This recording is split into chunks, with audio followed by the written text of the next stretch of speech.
চিরপ্রতিদ্বন্দ্বী আর্জেন্টিনার বিপক্ষে লড়াইয়ের আগে হুঙ্কার দিয়ে রেখেছিলেন ব্রাজিলিয়ান ফরোয়ার্ড রাফিনিয়া, কিন্তু মাঠের খেলায় বর্তমান বিশ্ব চ্যাম্পিয়নসদের সামনে দাঁড়াতেই পারেনি তারা। পুরোপুরি বিধ্বস্ত হয়েছে।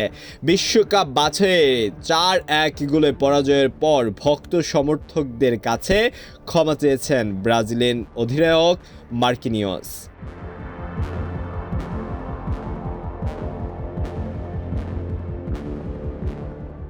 বিশ্বকাপ বাছাইয়ে এটি ছিল সেলেসাওদের বড় ব্যবধানে পরাজয়। 5 বারের বিশ্ব চ্যাম্পিয়নসরা সর্বশেষ 4 বাছাইয়ে ম্যাচে আহামরি ফল করতে পারেনি, জিতেছে মাত্র একটি ম্যাচ। তাই সামনের ম্যাচগুলো দ্রুত শতার্থীদের ঘুরে দাঁড়ানোর আহ্বান জানিয়েছেন ব্রাজিলিয়ান অধিনায়ক।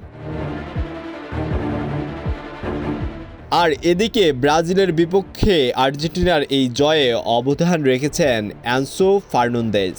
ম্যাচ শেষে উচ্ছ্বাস প্রকাশ করলেন তিনি, ধন্যবাদ জানালেন বাংলাদেশকেও।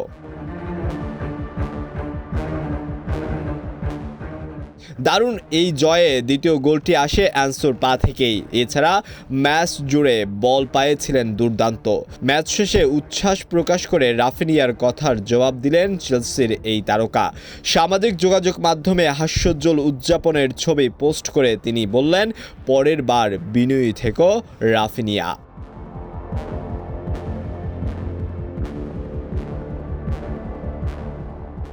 পরে আরেকটি পোস্টে কৃতজ্ঞতা জানালেন বাংলাদেশি সমর্থকদের। তিনি লিখেন, অবিশ্বাস্য সমর্থন ও বার্তাগুলোর জন্য ধন্যবাদ বাংলাদেশ, এই জয় আপনাদেরও।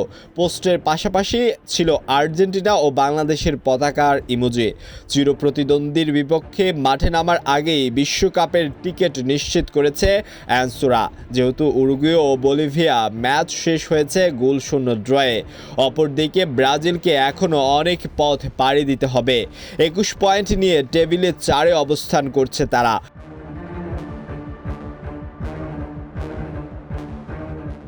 সাথে থাকা ভেনেজুয়েলার চেয়ে মাত্র 6 পয়েন্ট এগিয়ে।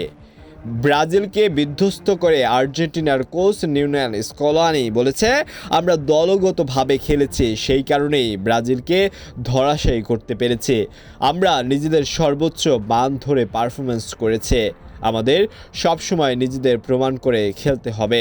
অবশ্য এটাও জানি সব সময় হয়তো একইভাবে সম্ভব হবে না।